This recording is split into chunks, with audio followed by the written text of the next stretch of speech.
Have you ever noticed how kids just seem to absorb a new language when they're on vacation? Yeah. While for us adults, it can feel like, I don't know, deciphering some ancient scroll. Oh, You see a 5-year-old ordering gelato in perfect Italian after just a summer trip, and you're, still stuck with, where's the bathroom from that phrase book. yeah. There's this prevailing thought that kids are just hardwired to be better at languages. Right. And it is fascinating. What we're going to really dig into today, this deep dive, is that the experience of learning a language, it definitely changes between kids and adults.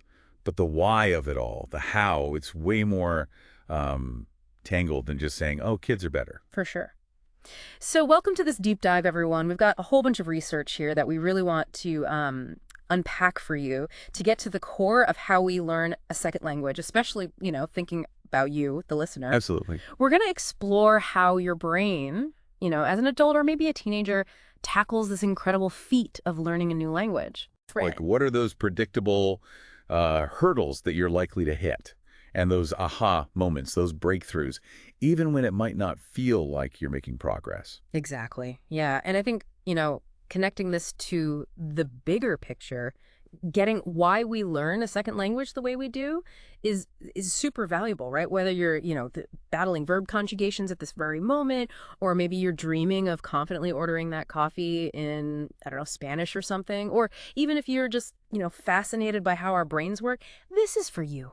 Totally. We're going to cover everything from those fundamental differences between learning your first language and a second language to the clues that are actually hidden in the mistakes that, we all make as learners. Oh, yeah. And even that, the strangely organized way that we seem to pick up grammar. Yeah. It's like we all kind of follow a similar path. Right. It's really interesting. So to map this out a little for you, where we're going in this deep dive, we'll begin with what sets apart learning a second language later in life versus that first language acquisition as a little kid. Right.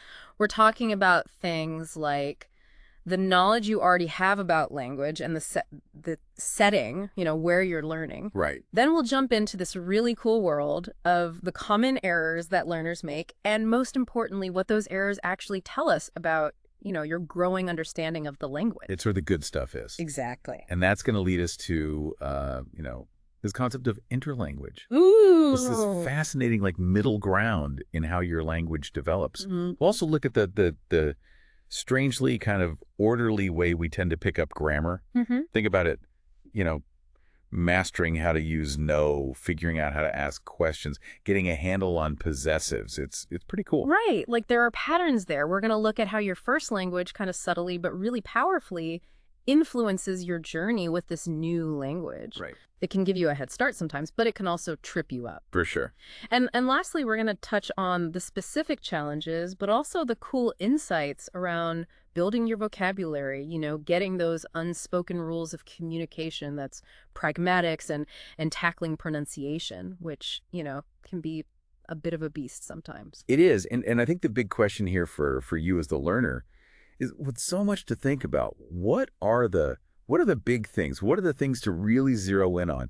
What we want to do today is take all these complex ideas, make them clear, make them engaging, and give you a solid understanding of what the research says without getting bogged down in, too much academic jargon. Right. We want to make it accessible. Are you ready to get started? I'm ready. Let's go. Let's dive in. Okay, so first up, those fundamental differences between learning your first language and its second language. Picture this, right? A baby hearing language for the very first time versus, let's say, you trying to learn Korean. Yeah.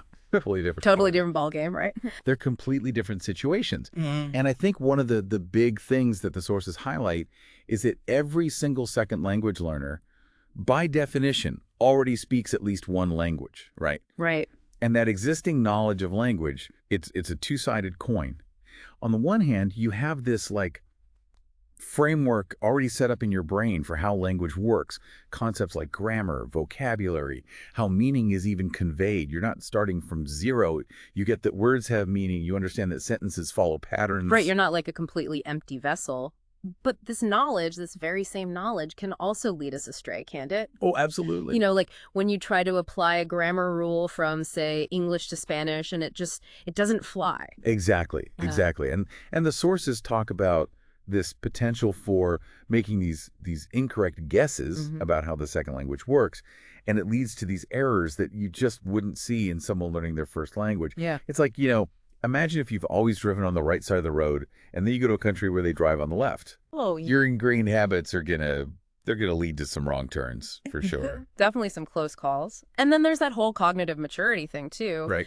As adults or even teenagers, we can, use logic, deduction, and memory in ways that little kids just can't. We Oh, can, like, consciously sit down and study grammar rules. We can analyze sentence structures. We can memorize lists of vocabulary. yeah, yeah. We have those tools. We do. And what's interesting here is that while these abilities, they seem like a total advantage, right?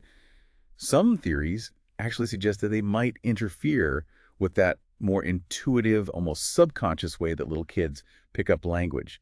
The idea is that us older learners might over-rely on our problem-solving skills precisely because we've, to some extent, lost that natural, implicit language acquisition ability that we had as kids. So it's kind of a paradox. Our cognitive maturity might actually get in the way sometimes. Wow, that's really interesting. So our strengths in other areas could become like a little bit of a handicap in this area. What about metalinguistic awareness? Our ability to actually think about language itself, to define words or identify different parts of speech. Right. Older learners, they definitely have a much more developed metalinguistic awareness, right? They can analyze language in a way that a kid just can't. Yeah. And this can be super helpful for understanding those grammatical explanations you get in a classroom. But again, there's a flip side. Overanalyzing can sometimes make you hesitate, can make you less fluent when you're actually using the language. It's like you get so focused on the mechanics that you forget the joy of just, speaking and communicating. Right, like you're overthinking it. Exactly. Yeah. Now, another big difference that the sources point out is world knowledge. Right. Adults have this vast amount of life experience and understanding of how the world works, which has got to give them a leg up in some ways, right? Absolutely. That huge general knowledge that you've built up, it can help you make pretty good guesses about what someone's saying, even if you don't get every single word. You have all this context to draw from that a child just doesn't have. Yeah, you can kind of fill in the blanks a bit. Yep. Okay, so we've got these cognitive differences. But what about the emotional side of things? For me, the fear of making mistakes, sounding silly in a new language, that can be really tough sometimes. Oh yeah, I feel that. And it is a very common experience, especially for adults and teenagers learning a language. They feel self-conscious, they worry about sounding foolish or not being able to express themselves clearly. Little kids, on the other hand, they're often much more willing to just give it a try, even if they only know a few words. Although, it's worth noting that even among young children, you'll see differences in how willing they are to actually speak a new language. Right, so it's not like a universal kid thing. Exactly. Now, let's shift gears a little bit and talk about the learning environment itself. The research points out some pretty big contrasts here between, how kids and adults learn languages. Yeah, big time. Think about it. Young second language learners, they're often given what's called a silent period early on. It's this time to just absorb the language without being forced to speak. They might, sing songs, play games, where their voice kind of blends in with everyone else's. But older learners, especially those in a classroom or, if they need to use the language for work or just daily life, they're kind of expected to speak from day one. Right from the get-go. Thinking about, your own experiences or maybe stories you've heard, that difference between like full immersion for kids and the more structured kind of formal learning for adults is pretty huge, isn't it? Oh yeah, it's a world of difference. And that pressure to perform right away, I think it feeds into that anxiety we were talking about. For sure. And what about just the sheer amount of time spent learning? It feels like kids, especially those immersed in a new language environment, they have a huge advantage there. They often do. First language learners, they're surrounded by language for, thousands of hours. Young second language learners in immersive environments, they also get a ton of exposure. But teenagers in a classroom, they might only get a few hours a week. And adult immigrants, they might mainly use their first language for their everyday tasks. Right. So the amount of input, the amount of exposure you get, it makes a really big difference. It's not just quantity, though, it's the quality, too, right? Like classroom language can be quite formal and stiff compared to the way people actually talk with their friends. Exactly, yeah. Classroom learners, they might be exposed to a narrower range of like discourse types, different ways language is used, and sometimes teachers even switch back to the student's first language for, classroom management or explanations, which actually reduces the opportunities for students to hear and use the second language in a real authentic way. It's like, trying to learn to swim by reading a book about it instead of actually getting in the water. Exactly. What about feedback on errors? I know in language classes, teachers often correct grammatical mistakes. But is that the same outside the classroom?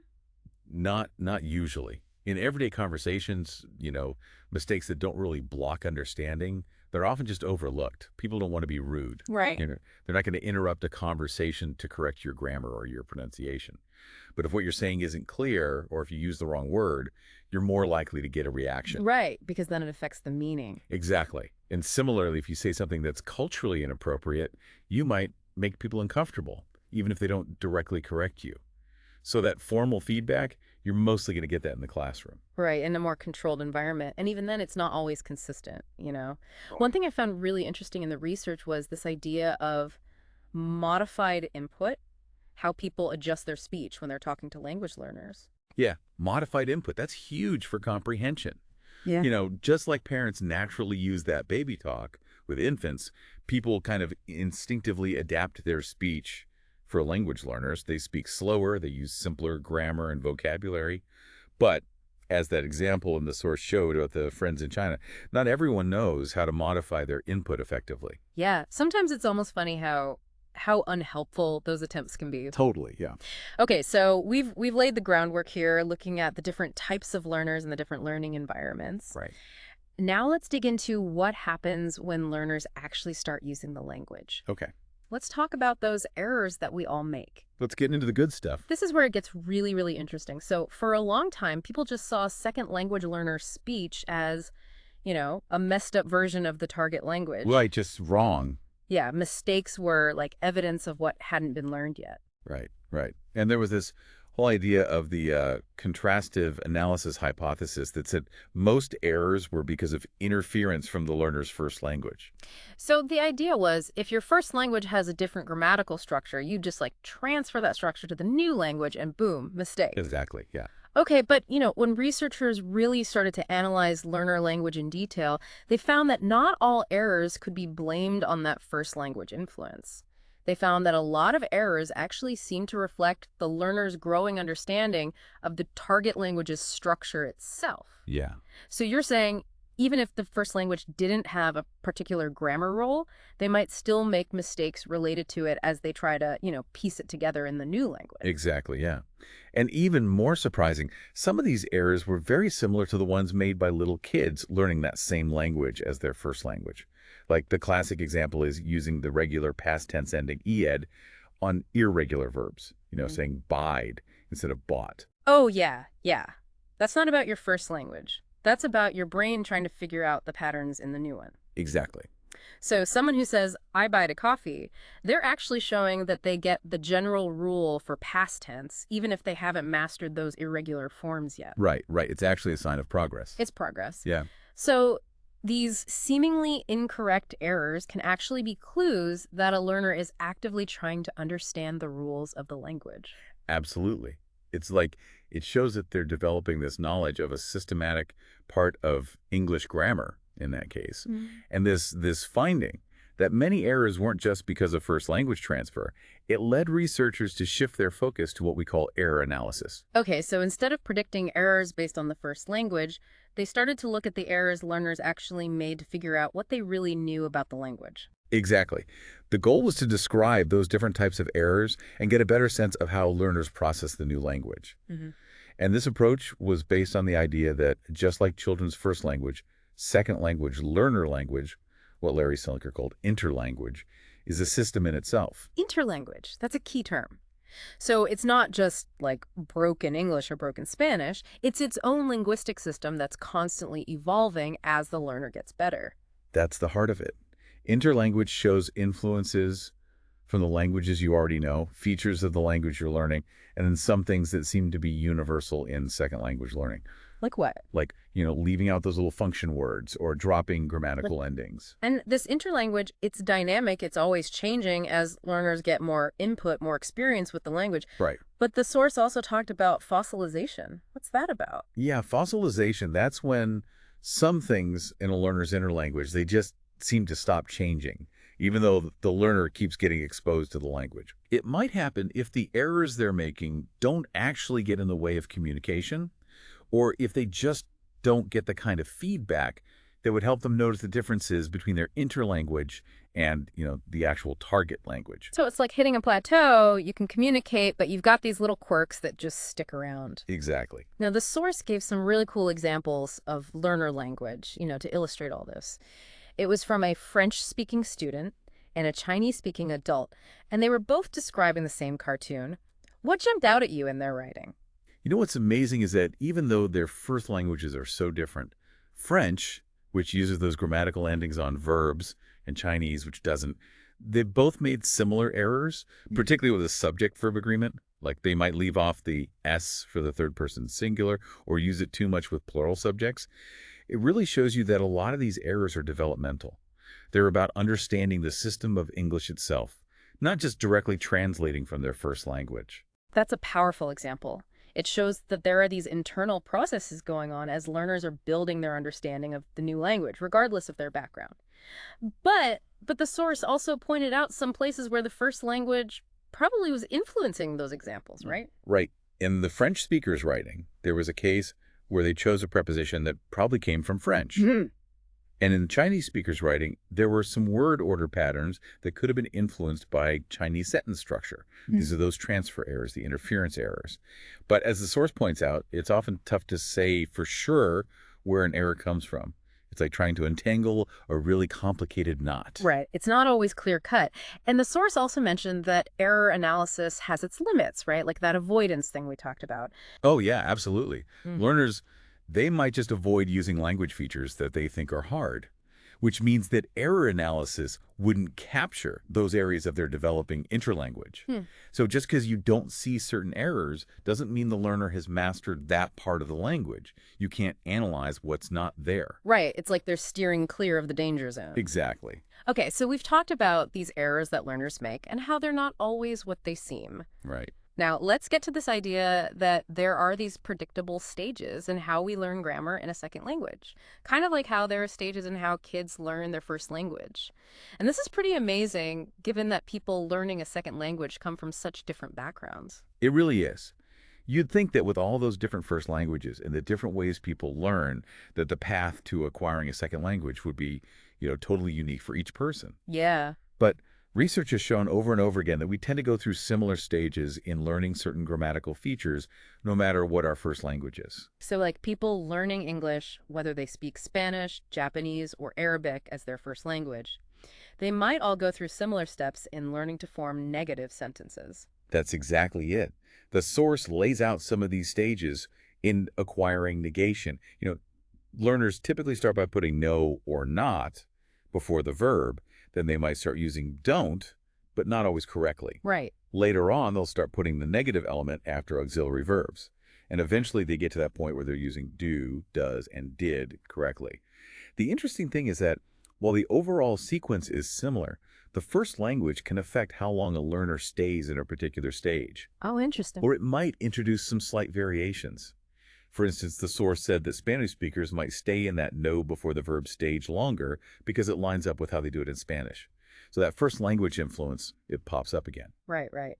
What about questions? Are there similar predictable stages for learning to ask questions? Yeah, there's this well-documented sequence for questions too. Learners often start with just single words, or those kind of formulaic questions you learn early on. Like, what's this? Yeah, exactly. Then they might use the same word order as a statement, but with a rising intonation at the end to make it a question. The next step is usually putting a question word at the beginning of the sentence, but without changing the order of the subject and verb. And then slowly but surely, they learn to invert the subject and auxiliary verb in different types of questions. Yeah. And those final stages, it's all about mastering those more complex question structures, like tag questions, and embedded questions. So are you coming? Exactly, yeah. And again, the first language, it plays a role in how learners move through these stages. Like Mhm. the source said that French speakers, they might assume that subject-verb inversion is optional in English, just like it can be in casual spoken French. And German speakers, because their language allows inversion with all verbs and questions, they might overgeneralize that pattern to English for a while. These sequences really highlight the idea that learners are actively building and testing their ideas about how the new language works. Yeah, it's like their brain is a little scientist running experiments with language. Exactly. Yeah, that's a great way to put it. It's amazing to see these common pathways emerge even though learners are so diverse. It is. The source also mentioned possessive determiners like his and her and relative clauses. Do we see similar patterns there? We do. There are stages in how people learn his and her, especially for speakers of languages that use grammatical gender differently, like French and Spanish. They often start by not using these forms at all. Then they might just use one form, and then finally they start using them correctly based on the gender of the person they're talking about. And with relative clauses, there's this thing called the accessibility hierarchy. It suggests that learners find it easier to learn those relative clauses that modify the subject or the direct object of a sentence, and harder to learn the ones that modify those less important parts of a sentence. It's like some grammatical structures are just inherently easier to pick up than others. Fascinating. So there's this built-in order to things. Now, last thing on grammar, the source mentioned reference to past. What are those typical stages there? Well, learners often start by just mentioning events in the order they happened, or they use time words to signal that something happened in the past. Like yesterday. Exactly. Then they start adding those past tense endings, but they might use the wrong ones at first, or they might overgeneralize the regular endings, like saying good instead of went. Right. And often those irregular past tense verbs are learned before the regular ones. Mm. Finally, they get better at using different past tense forms, and their accuracy, it can actually be influenced by the type of verb. For example, they might mark past tense more consistently on verbs that describe actions that are completed. And as we talked about earlier, the first language can play a role here, like French speakers sometimes overusing forms that are similar to the present perfect. Right. It's like all these different threads are weaving together. Learners are drawing on everything they know from their first language and they're developing understanding of the second one. But the source made a really good point about these stages. They're not like rigid boxes you move through in a neat order. Right, it's not that straightforward. It's messier than that. At any point in time, a learner might be using language features from several different stages. Progress isn't always a straight line. Stress or having to communicate in a complex situation, it can make learners revert back to those earlier forms. And moving to a quote-unquote higher stage, it doesn't necessarily mean you're going to make fewer errors. It might just mean that the errors are different, reflecting a more advanced but still developing understanding of the language. Right. The errors get more sophisticated. Exactly. Okay, so we've explored those developmental sequences and how the first language kind of dances with them. Yeah. But the influence of that first language, it goes beyond just those developmental stages, doesn't it? Absolutely.